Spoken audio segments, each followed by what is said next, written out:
liked it better when we went to the Italian restaurant. That was better. You could spread out.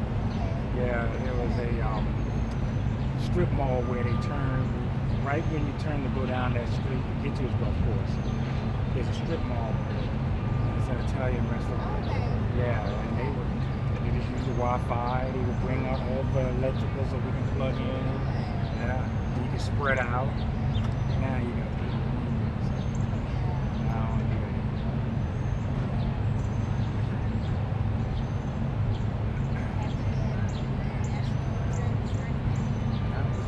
but I was doing too advanced.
compared to that other dad.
What's your name?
so much to give you, this love in my heart that I'm feeling for you.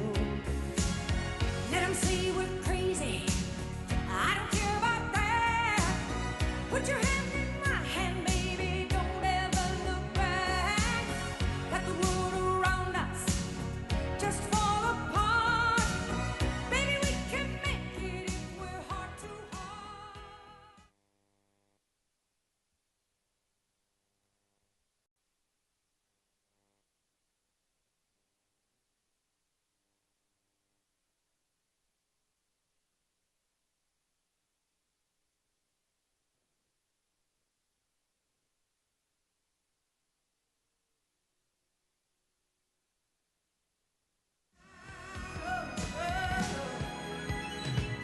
I'm so glad I found you.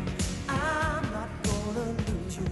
Whatever it takes, I will stay here with you. Take it to the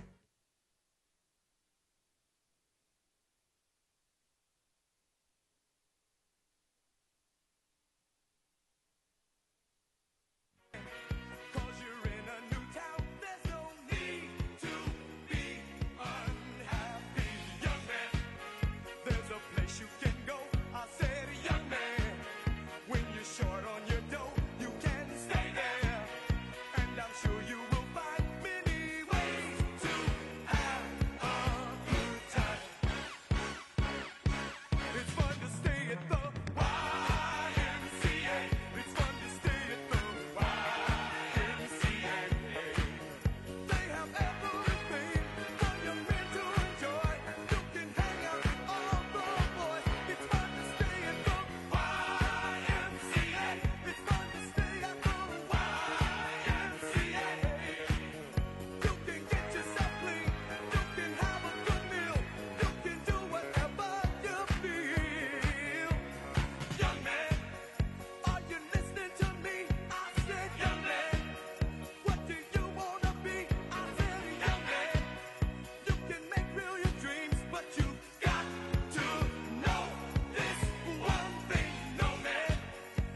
Picture that with a Kodak. Or better yet, go to Times Square, take a picture of me with a Kodak.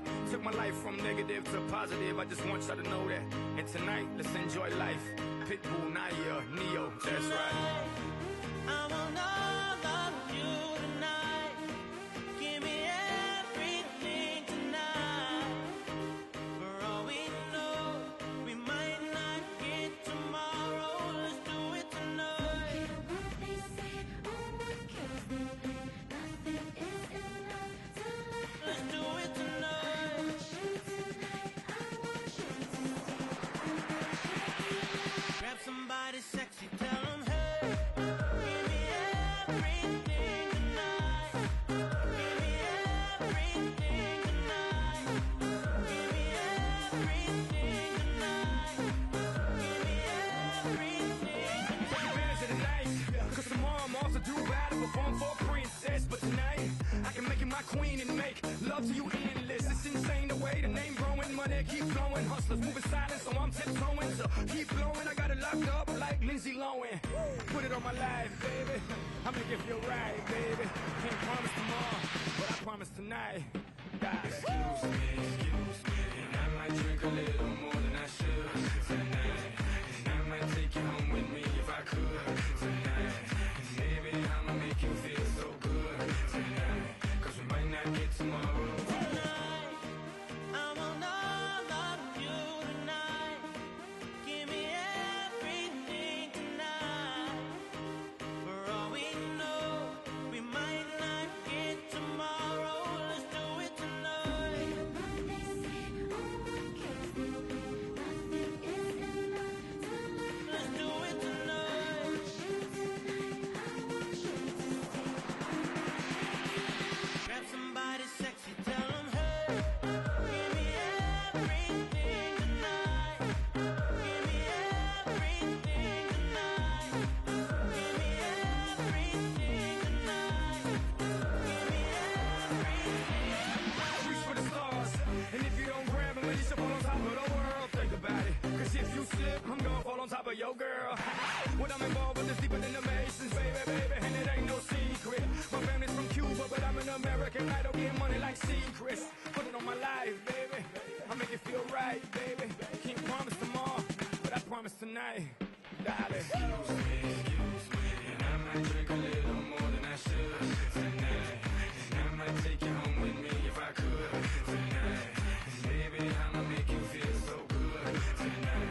Cause we might not get tomorrow. Tonight, I want all of you tonight. Give me everything tonight.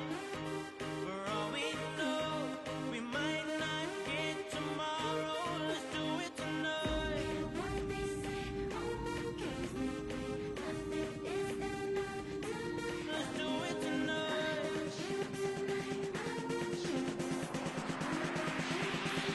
Grab somebody sexy, tell them, hey, give me everything tonight. Give me everything tonight. Give me everything tonight. Give me everything tonight.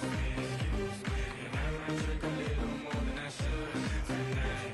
And I might take you home with me if I could tonight. And baby, I'ma make you feel so good tonight. Cause we might not get tomorrow.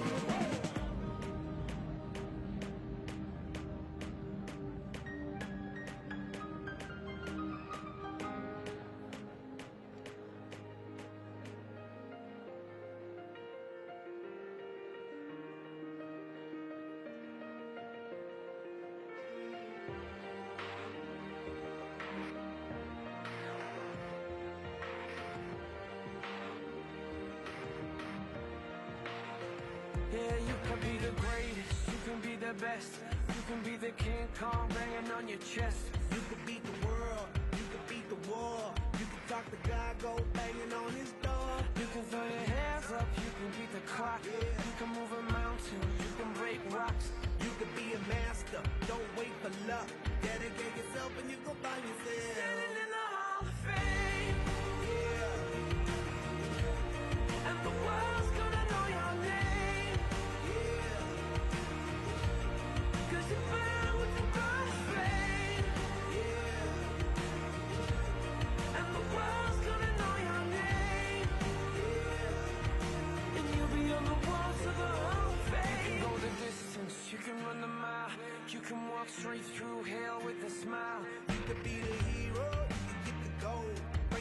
never recklessly thought never could be broke. Yeah, do it for your people, do it for your pride. You ain't ever gonna know if you never even try. Do it for your country, do it for your name. Cause there's gonna be a day when you're Standing in the Hall of Fame, and the world's gonna know your name. 'Cause you burn with the brightest flame, and the world's gonna know your name. And you'll be on the walls of the Hall of Fame. Be a champion, be a champion, be a champion, be a champion. On the walls of the Hall of Fame. Be students, be teachers, be politicians, be preachers. Ladies and gentlemen, please welcome back to the stage, Ralph Reed.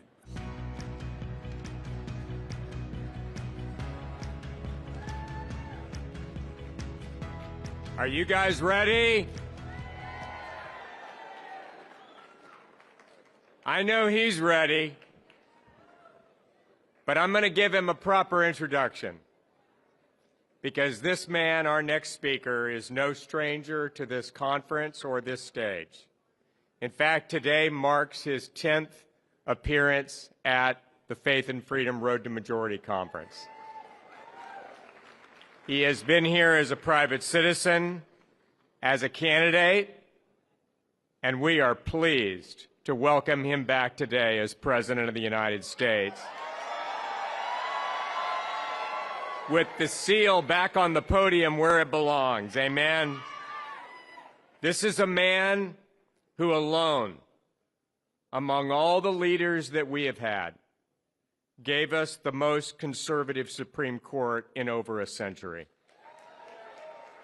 This is a man who, after decades of incompetence and criminal negligence, gave us the most secure border the United States has ever had. He signed the largest tax cut in history that is fueling the greatest economy the world has ever seen. He moved the U.S. Embassy from Tel Aviv to Jerusalem, and he gave us the closest relationship and collaboration with our ally Israel that the nation has ever known. And he alone had the courage and the moral clarity to order and direct military action against Iran to make sure it will never have a nuclear weapon. They impeached him, they indicted him, they tried to imprison him, they tried to knock him off the ballot, and then they tried to kill him. And it all failed because God has a purpose for this man. And it is to save our nation. Please welcome back to this stage the 45th and the 47th President of the United States, Donald J. Trump.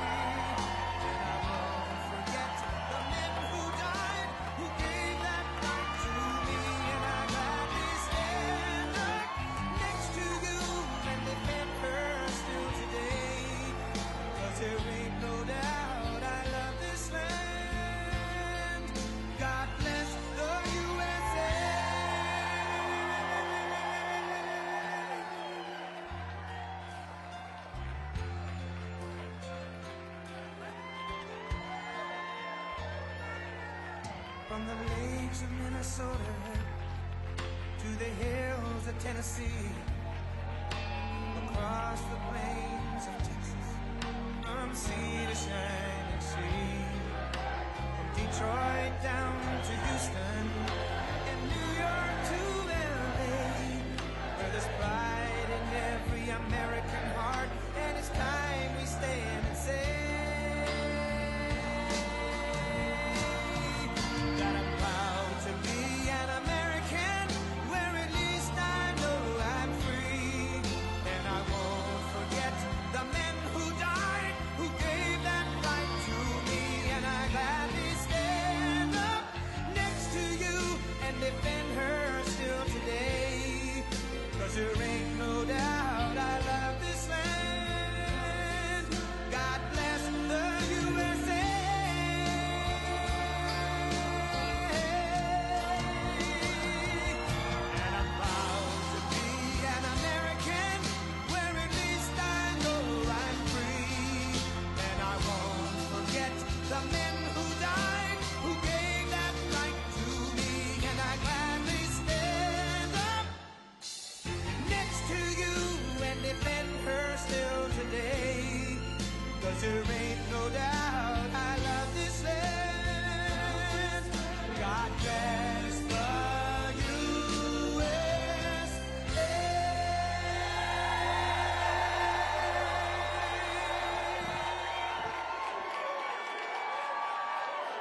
Thank you.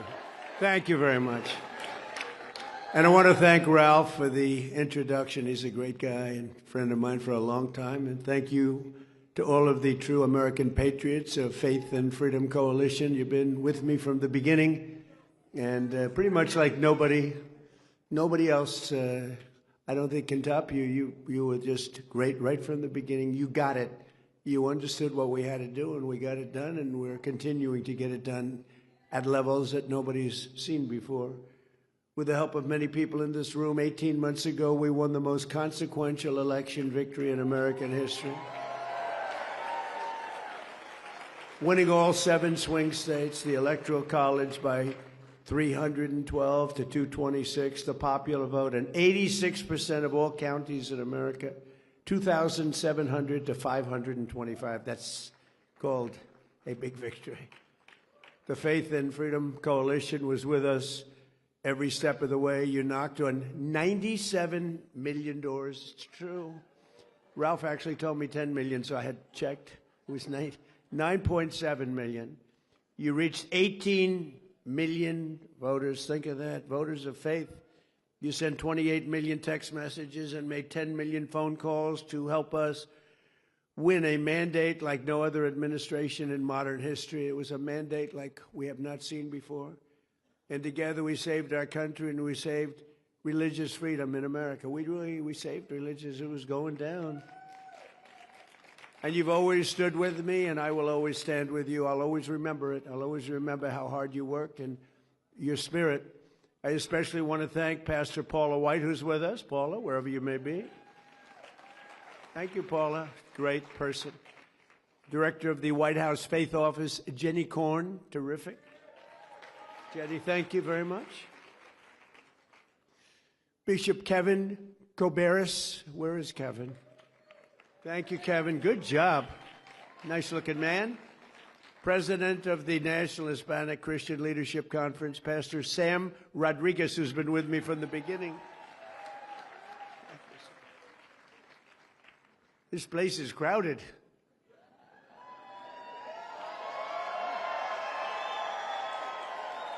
I remember this place not so long ago. Hopefully, we'll have a little more pleasant. We're going to have a little more pleasant experience. I remember this room very well. A friend of mine who has been just incredible, Dr. Alveda King. Doctor, thank you. Thank you, darling. She's been with me also from the beginning. So many from the beginning. You can tell so much. The ones from the beginning, I don't know, they tend to be the ones. They're the ones they stay, and they stay like nobody, and we appreciate all of those people. An ambassador to the United Nations who's doing a really great job, Mike Waltz. He's around here someplace. Mike, doing a really good job. And just over 1 week from now, we will celebrate the 250th anniversary of the Declaration of Independence, marking 2.5 centuries of glorious American freedom. And thanks to the extraordinary work and incredible devotion of patriots like those people in this very, very crowded ballroom, today I can proudly report that on the edge of our 250th year, America is back. It's back. It's back. I believe better than ever before. And I'm especially pleased to say that, likewise, religion is back in our country, bigger and stronger than it has been in many, many years. Been reading all of those reports. Religion's really, it's going up. If that were stock, we'd be very, very rich, all of us. It's been great to watch. And as I've said before, to be a great nation, you have to have religion and you have to have God in your nation. If you don't have that, it just doesn't seem to work out, does it? And we have it. We have religion and we have God now. Remember when I first started, 2016, they wanted to take the Christmas out of Christmas. Remember that? We ended that little drive, but we ended a lot of other drives too. From the very beginning of our country, American greatness has been forged by people of faith, and the very first settlers who set foot upon this new world at Jamestown got off their ship, raised up a cross, and bowed down to the Lord in prayer. It was faith that strengthened the Minutemen and who stood up at Lexington Green and Concord Bridge in Philadelphia 250 years ago. Next week, our founders invoked the Creator 4 times in the Declaration of Independence. 4 times. I wasn't mentioned once. I'm very upset. Not once. Faith pushed the pioneers to journey west. Faith led Americans to abolish slavery, and faith built this country into the most exceptional nation in the history of the world. It was going very badly a couple of years ago, very badly, but it's back really strong. But we have to be very careful because bad things are happening. Could I watch what's happening? And we're going to be discussing that in just a minute. Americans have always deeply believed in the promise of Christ's words in the Gospel of Matthew. With God, all things are possible. With God, all things are possible, right? All things. That's why as we prepared to enter the 250th year last month, tens of thousands of patriots came together on our national mall, and we officially rededicated America as one nation under God. And we're not changing. We're not changing. And we always have been, and we always will be. We're not going to let them take it away. But as we celebrate this anniversary, we must also remember that our country could have been marking this occasion under very different circumstances. The last administration carried out a reign of persecution and repression against Christians and people of faith like America has never seen before. It's terrible. They turned a nation founded on freedom for believers into a place where Catholics were targeted by the FBI, where pro-life grandmothers were put in jail for praying, and where members of our military were thrown out of the armed forces for their religious beliefs. The radicals responsible for these offenses would have loved nothing more than to mark America's 250th anniversary by driving God from our public square once and for all. They wanted to do that. I don't know how anybody could vote for these people. They were so bad, they were so evil, and yet in many ways incompetent, certainly incompetent on policy, open borders, transgender for everybody, men and women's sports, just grossly incompetent ideologies, and so many more. But they did not get that chance because they lost an election in a landslide, and we won an election in a landslide. And while I am in the White House, I will defend Christians and all Americans of faith 100%. You have it 100%, and you've seen it already. So upon taking office, I created the first ever Presidential Commission on Religious Liberty, led by Texas Lieutenant Governor, a great guy. I don't know if he's here. I know he's coming over to my office in a little while, a thing called the Oval Office, beautiful office. Lieutenant Governor Dan Patrick, and my friend, Dr. Ben Carson.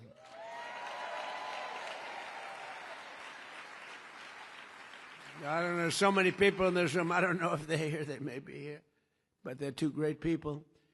And later today at the White House, they will present me with their official report and recommendations to ensure that America continues to uphold the first right in our Constitution, and that's religious liberty. We have to uphold religious liberty, most important thing.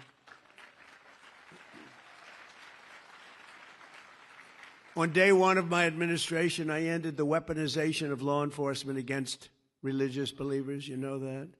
I pardoned the Christians Joe Biden threw in jail for saying prayers. He threw him in jail. You know, he didn't know what the hell he was doing. The guy's grossly incompetent. But he was surrounded by very smart, in some cases brilliant, lunatics.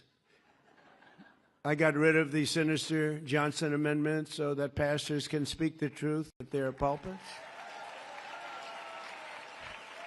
We created the very, very popular White House Faith Office, first time that's ever happened. And I set up an official Department of Justice task force to eradicate anti-Christian bias. There's anti-Christian bias, who would think, at a high level too, although it's fading, going to fade fast.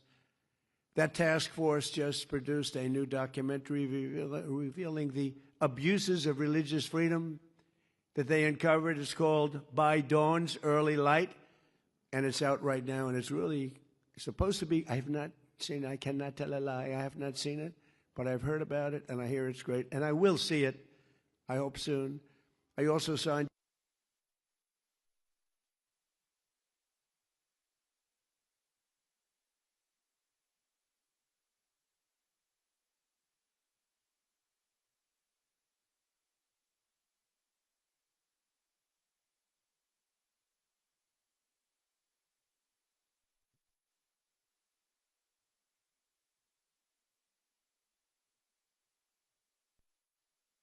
We're protecting our churches and synagogues by prosecuting mobs of radical left lunatics and agitators who try to harass and intimidate people in their places of worship not so long ago.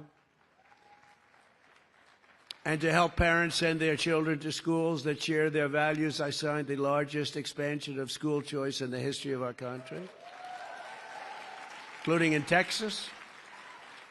And in my direction, the Department of Education issued new guidance protecting the right to prayer in public schools. That was a big thing. And these are all things that we were, they fought us very strongly, very, very strongly. Hard to believe they'd fight us on that, but we had to fight the good battle, but we won every time. We slashed federal funding for any school that pushes transgender insanity on our youth. We expanded the Mexico City policy to stop taxpayer dollars from being used to promote radical gender ideology around the world. Radical gender ideology, it is. I made it the official policy of the United States government that there are only two genders, male and female. That wasn't too tough. That was sort of an easy one, but we have a man running in Texas who thinks there are 6 genders. I don't know what. He's going to have to discuss that with us. Can you believe it? 6 genders. And we officially banned the chemical and surgical mutilation of our children.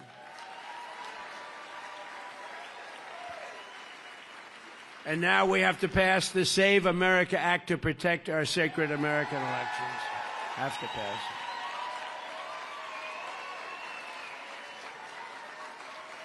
Hard to believe, right? Hard to believe that we even have to fight for this. We have to fight for everything. Nothing comes easy. Nothing. All voters must show photo ID. Not so bad, right? All voters must provide proof of citizenship. Is that so hard? And you're fighting the Democrats and a few Republicans who are doing a tremendous disservice to this country. We have a few Republicans that are fighting it. Lisa Murkowski of Alaska. You should call her and tell her to get on the ball. She'll never win another election, I can tell you. She's got to vote. It's called the Save America Act. It's voter ID, ideally photo ID, right? So you can look and you can say, oh, that person's okay. Or, for lots of reasons, that person is not the same person. We want proof of citizenship. And we want no mail-in ballots except for illness, disability, and military deployment or travel. We'll be very judicious. Look what's happening in California, where the ballots still aren't in. They're still not. Can you believe it? Weeks afterwards. You know what's happening? They're cheating. The kid won, or he was certainly in the top 2. I don't know him. I never met him. Spencer Pratt. And he went away quietly. We didn't go away quietly, but he shouldn't go away quietly. He should protest because it was, in my very strong opinion, that was a rigged election. That kid should be in the runoffs. The woman who edged him out after like a long time, days and days. And then you'd hear reports, Spencer Pratt is not doing so well, even though he was strongly in the lead. And then you hear, Spencer Pratt has a 20% chance of being in the runoff. I said, they just rigged the election. And then you hear that a woman who nobody ever heard of is in the runoff, not him. And then they tried to hurt Steve Hilton, too. And I called the U.S. attorney and I said, you have to look into this because Steve Hilton did great. He's running for governor. And you could see it. The election was there. He was doing great. Then day after day, you'd hear reports about vote counting. They go on for weeks. You know, Colombia just had an election. The country of Colombia, 30 million voters.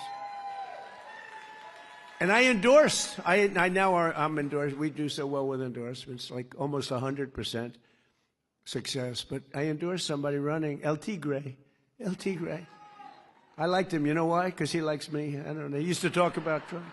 I like President Trump. I don't know. How can you not let? So I endorsed him. I didn't know.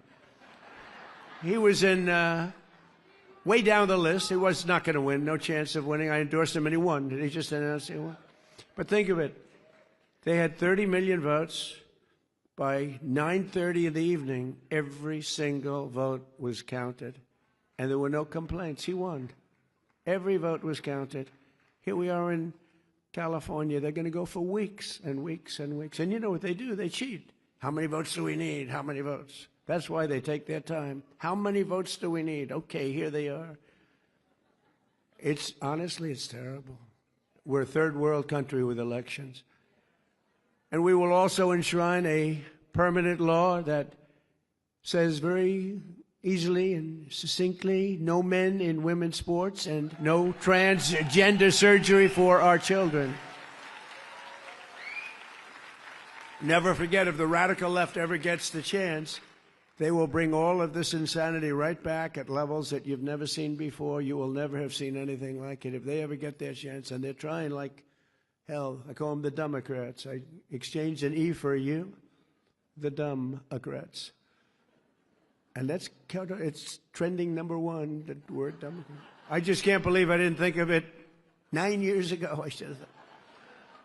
The Democrats, they are horrible. They want to resume the transgender mutilation of our children. They want to restart the war on Christians and churches.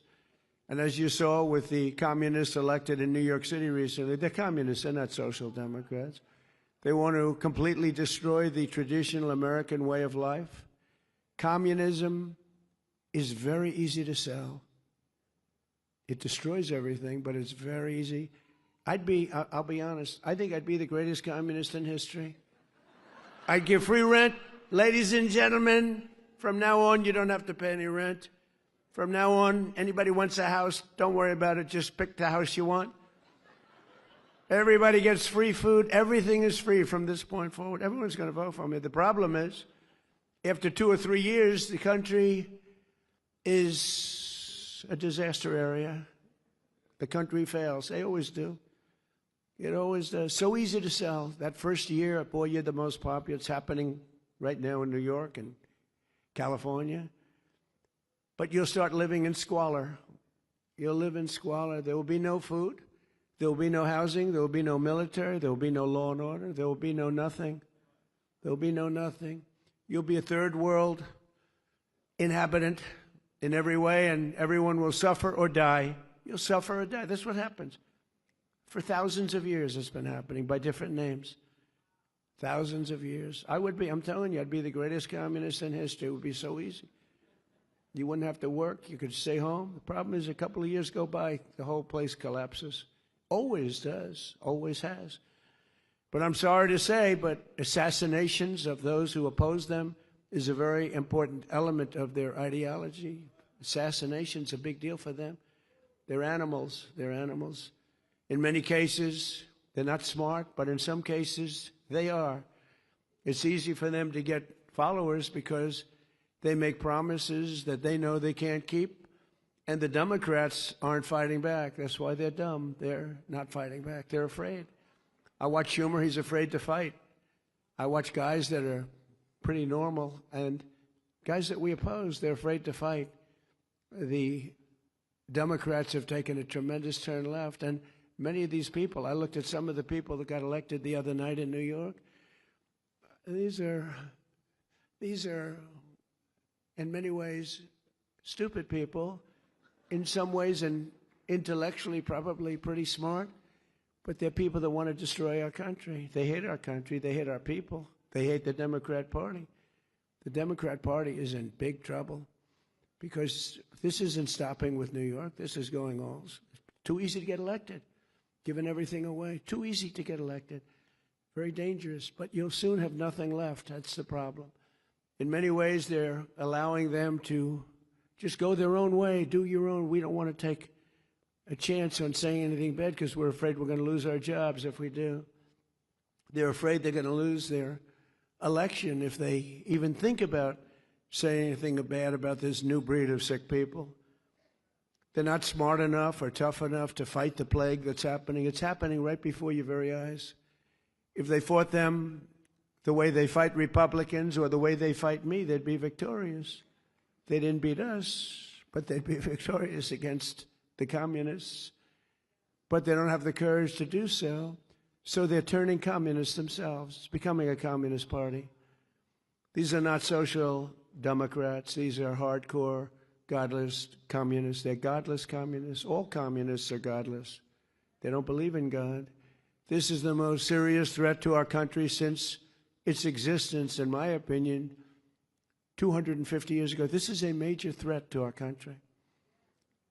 It isn't something that's easily solved, but with a little love and help, some hard work, because it's ironic we're celebrating a very important birthday, our most important birthday so far, 250 years. And instead of speaking about Christ, and instead of speaking about freedom and victories of all different kinds, we're speaking about yet another threat to the foundations of America. These ruthless communists will attack all religions, but in particular Christianity. They always do. They're after Christianity more than any other religion. It seems to be more and more throughout the world, maybe because we're doing so well. I don't know. Maybe if we weren't doing well. But you see the numbers, how they're growing, how the churches are filling up. It's a beautiful thing to see. I mean, look, it happens to be during my presidency, so I don't mind taking credit for it. I'm very proud. But a lot of great things are happening. All communist countries attack religions violently. It's part of their deal. As you know, we recently struck Nigeria and largely ended the slaughter of great Christian populations. They have a great Christian population. They were being butchered. Thousands and thousands of people were being killed. Children, women, old people, just being slaughtered, hatched to death. They know that if they go further, the attack will be far greater, and that they don't want to really get involved anymore so much. You know, we hit them very hard. We knocked out their leader. We knocked out their second leader and their third leader. Sounds a little bit like Iran, actually. That's all about a different cause that we have to do, because we cannot let Iran have a nuclear weapon. Can't let it happen. So I'm saving Christians throughout the world, even though we are not in those various countries where you read about this. But they'd like to make our country just like those countries. That's where they started. They started right where we are right now. But I'm saving them by hitting these terrorists very violently and very hard. We're hitting them very hard by the greatest weapons on earth, taking them out. We know where they are. We hunt them down and we take them out. Think of it. They go into a village and they just kill everybody. It's like crazy. They will close your churches in this country. They go communist, and they're trying to. They will kill your people, and that's what they're about. They want to end religion.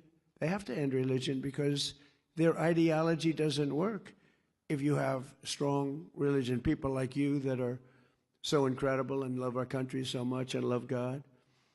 This is the greatest threat to our country since its founding, in my opinion, 250 years ago, what's happening right now. It's the greatest threat. People don't look at that, well, 3 people were elected. No, it's many more than 3 people. And the other people are being swayed because they don't have the sense to see what's happening. They don't have the sense. Their followers are not leaders, even though they're politicians, in some cases successful ones.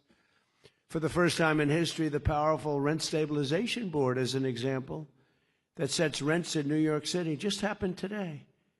They've done it for years and years, and they've been very far left. They're run by Democrats, and they give landlords a hard time for years and years. It's called rent control. They give landlords a hard time, but they always give some increases so they can survive. But they just came out, first time ever, with a ruling, 0 rent increases for landlords, 0 for the next 2 years, despite the fact that energy supplies, real estate taxes, and just about everything else has gone up. They're supposed to allow you to have that. Zero. They're giving them that. They're basically confiscating their property. And the one representative for the landlords who's on the board, I think they have 8 or 9 people on the board, and you had one who was representing one out of like 8. But at least you had somebody. But that person walked off in disgust, walked off and got booed. Mayor Mamdani, who came to the White House and seems like a nice guy, but he said he was going to do this in his campaign. Nobody thought he was serious. He said he was going to make sure that people don't have a rent increase, even though energy went up. It's going to come down. It's coming down fast right now. I hope you're watching what's happening. We had a low number just now, $69 a barrel. That was, some people said it was going to be 350 by now. 69, it's going to be 300, 350. Never hit those numbers at all, even in the height of it all. But what the mayor doesn't say is that these buildings will soon turn into ghettos and slums, and that everybody will continue leaving New York. And as this spreads throughout the country, very much like an uncontrollable form of cancer, the country itself will be taken down. It will be third world, strictly third world. And it's happened many times before to very big and very powerful countries. But it's not going to happen to the United States of America. No way.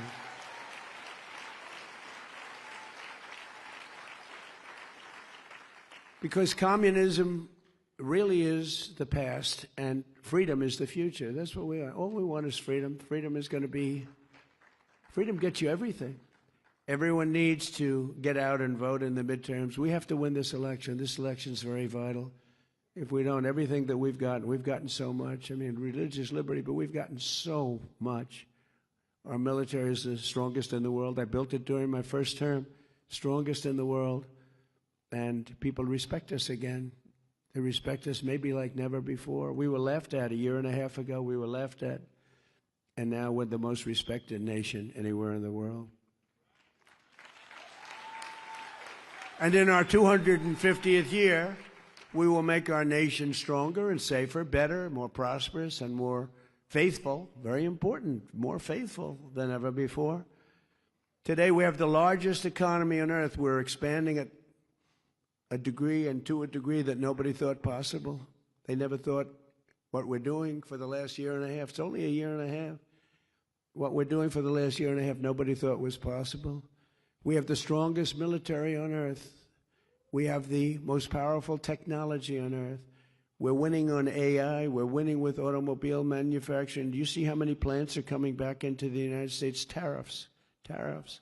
If they don't come in, they have to pay massive tariffs. Make your car outside, but you have to pay massive tariffs to come in. If you build your car in the United States using U.S. workers, our great American workers, you don't have any tariffs to pay. So they're all pouring in. It should have been done years ago by other presidents. We have the greatest culture on earth, and above all, we have the greatest people on earth. We do. We have the greatest people. But think of it. I was with the King of Saudi Arabia, and he said, Mr. President, 2 years ago, your country was dead. It was a dead country. And today, you're the hottest country anywhere in the world. It's amazing what's happened. We were laughed at. We were laughed at. We had a man who couldn't speak, couldn't think. He didn't know what the hell was happening. Kept falling down all over the place. If he was standing here now, he would have been off the stage before he started. But if he was standing here now, he wouldn't know how to get off the stage. I had to lead him off the stage. It was a disaster, and it was a rigged election. But we did it again, and we got it right. Too big to rig. We made it too big to rig. It was a rigged election. And look what happened because it was a rigged election. 25 million people came in, many criminals, murderers, 11,808 murderers, more than 50% of who created more than one murder, murdered more than one person. These are not going to be the citizens of our country. There's not a thing you can do to change that. But drug dealers at the highest level, the worst, some of the worst people on earth came in through open borders, Joe Biden's, but really it was the ideologies, open border policy where everybody could come in. They came from all over the world. They emptied their prison populations into the United States of America. Think of that.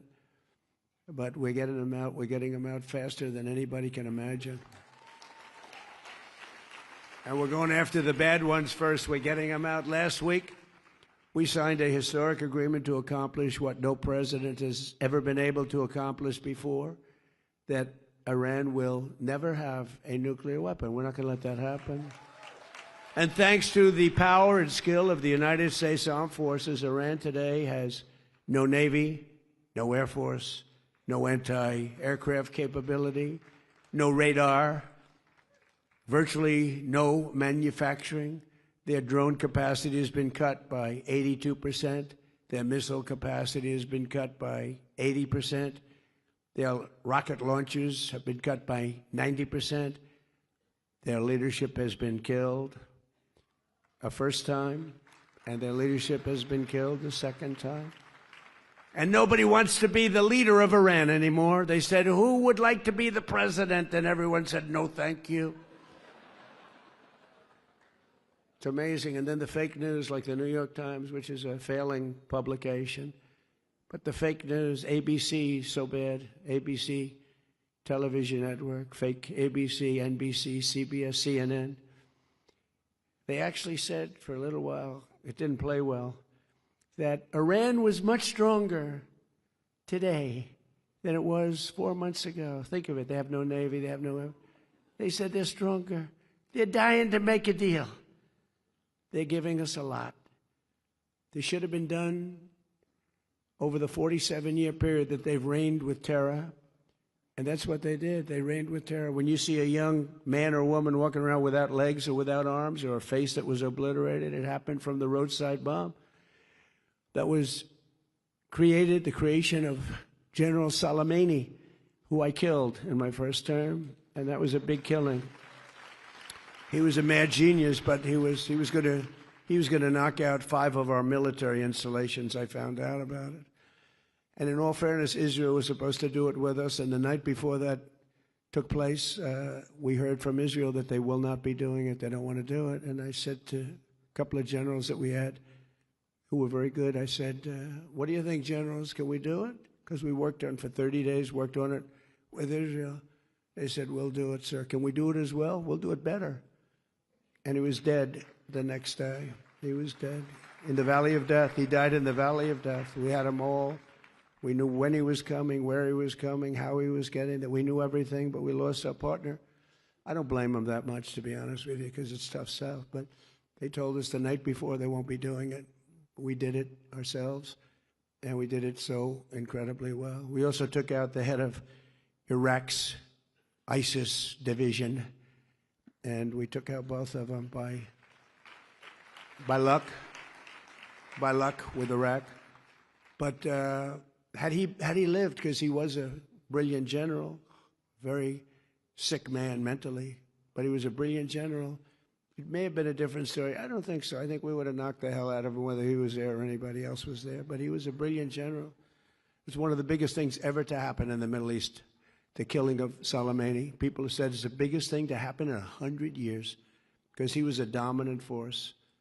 I actually think that Khomeini and all of the people in Iran were happy about it because they were afraid of him too.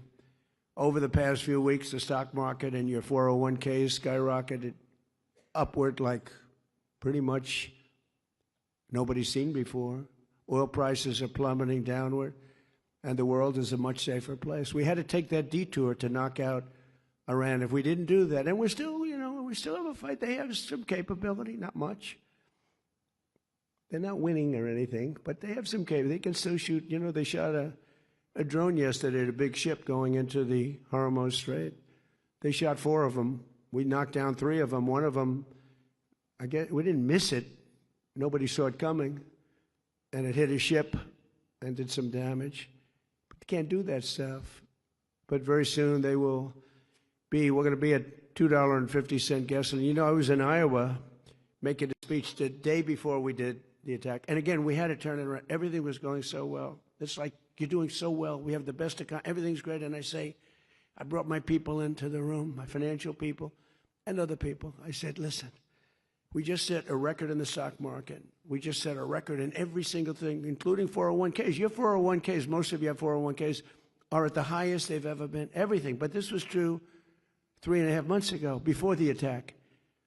Everything was good. We had records and everything. We were doing great. And I said, I hate to tell you, but we're going to have to take a detour. We're going to have to go to war or go to a military operation, which my people would prefer that I use as a term because war means things that they don't like. But whether you call it war or not, it is what it is. And we're going to go down to the Islamic Republic of Iran, and we're going to have to hit them very hard. And don't forget, when Barack Hussein Obama did the JCPOC, if you look at that, Barack Hussein Obama, have you heard of him? He was a disaster. He was a disaster. He gave them $1.7 billion in cash, $1.7 billion in cash, and tens of billions of dollars. Gave it to Iran. Thought he could buy their friendship. And it was just the opposite. They used the money and they built missiles and everything else. And I terminated the JCPOA. It was his agreement. It was the Iran nuclear deal. It was a disaster.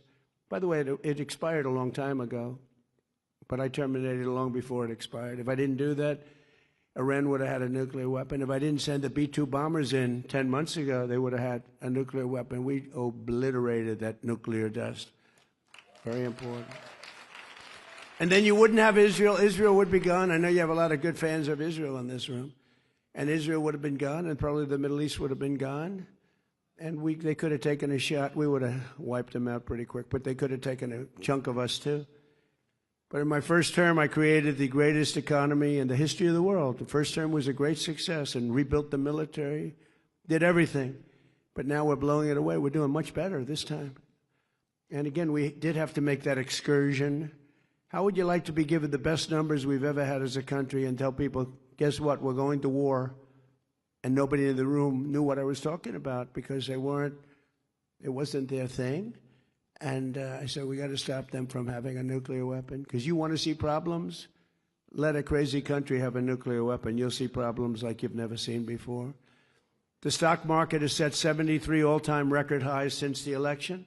And more Americans are working today than at any time in the history of our country. That's pretty good. In January 2025, we inherited the worst, most dangerous, most wide open and insecure border in history. I actually think in the history of the world, I don't think it's just here. You could just walk into the country, and again, they were letting prison populations, they were taking buses and dropping them off at our border, and people coming out, murderers coming out of prison, drug dealers, the worst people. They made our criminals look like nice people. That's the only thing nice. Our criminals, for the first time, looked very nice by comparison to these people. But they dropped 25 million people over 4 years into our country. And it's the single hardest job I have, getting them out. We're getting them out pretty rapidly, but it's a very hard thing. But think of it, prison populations from the Congo, from all parts of South America, from all parts of the world, were taken in, driven through Mexico, and dropped off in our border, and they would walk right into our country. And we've quickly turned it into the strongest and most secure border in the history. We have the strongest border we've ever had now. And for the past 13 months, 0 illegal aliens have been admitted into the United States. 0. We have 0. And those are the numbers, they report them. And they're taken by sort of a left kind of a group. The stats, if anybody did, they'd like to report them. But we have 0. And they don't even try because they know they're probably not going to get in, so they're not going to make this very dangerous march. We're saving a lot of lives. Because in those caravans, remember I named them caravans, they'd have 25,000 people, sometimes more.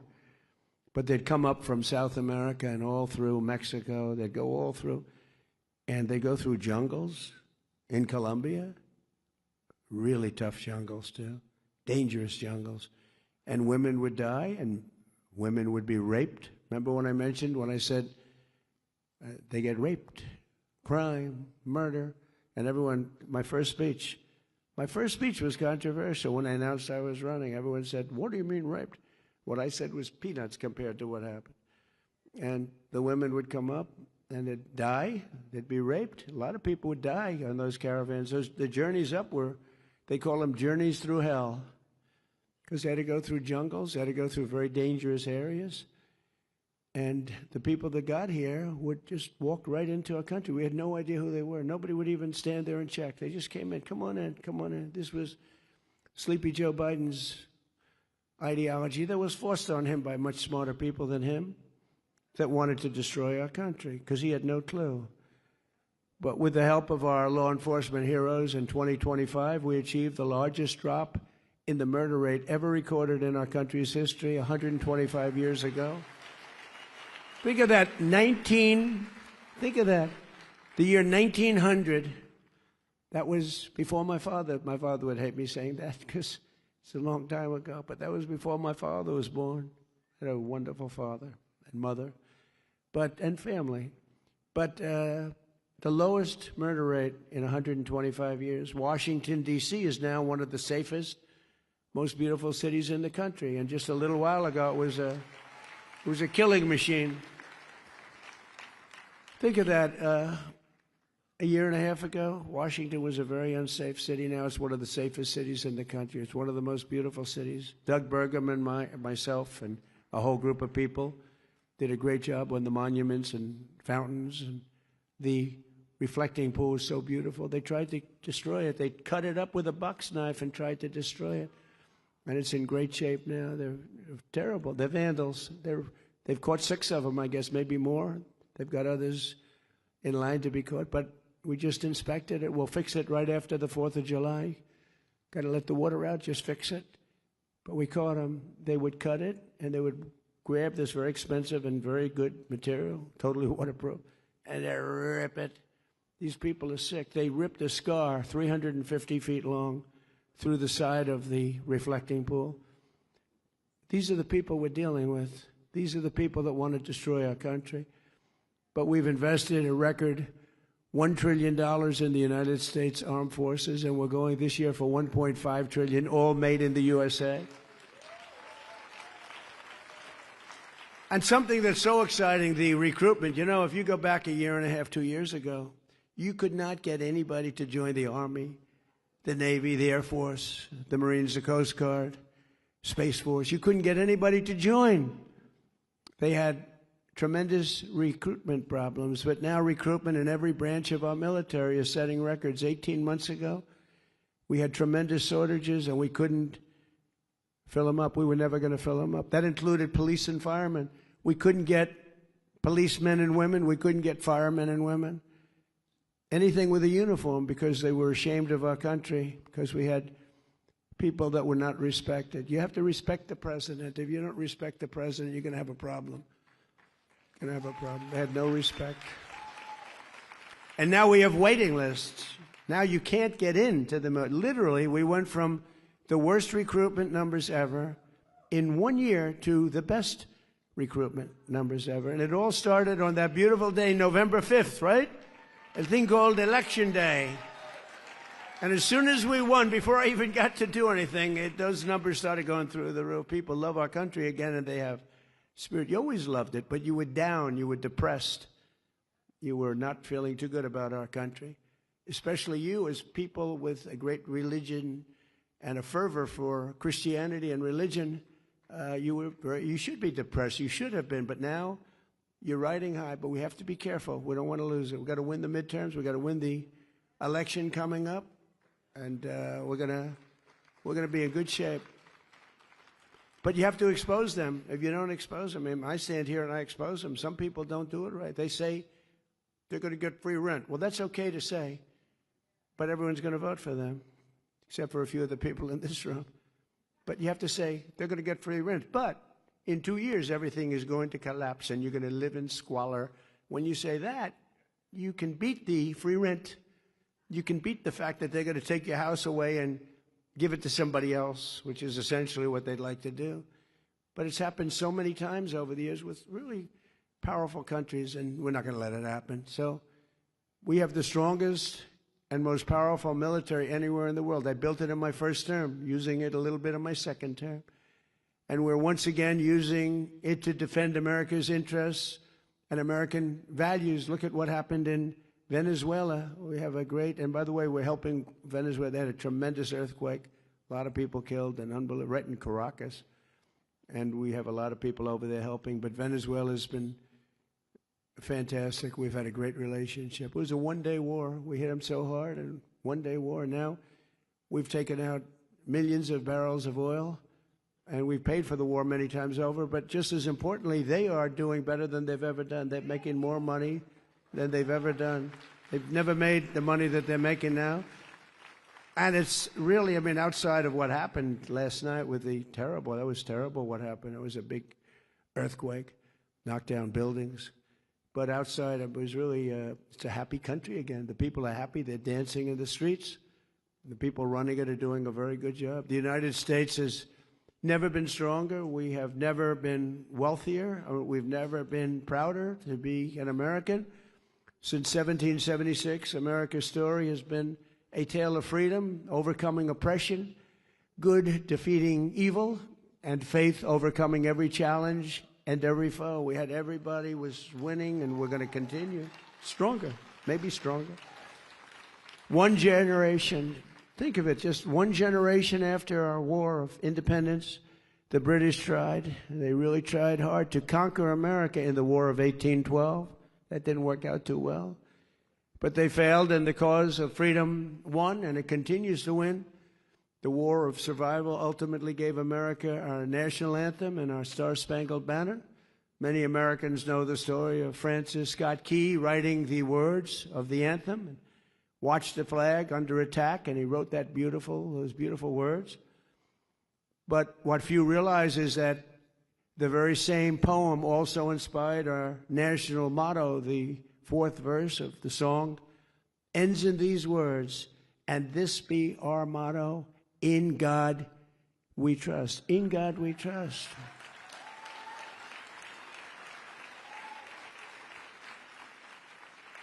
And as you know, the Democrats want to end that. They don't want the words, in God we trust. They want to have that stricken. They go to court. They take us to court. We're never changing that. We'll fight for that. We're not changing that. In God we trust. Better believe it. So today, on the threshold of our 250th year, this room is proof that America is still a nation that lives by those magnificent words, in God we trust. With the help of everyone here today and Americans of faith all across this land, we will continue to protect the promise of the Declaration of Independence, one of which actually is in my office, in the Oval Office. So we cherish it. We will continue to defend our values, our traditions, our faith, and our freedom. And as we enter the golden age of America, that's what we have. This is the golden age. We've never had anything like it. We have factories all over the country.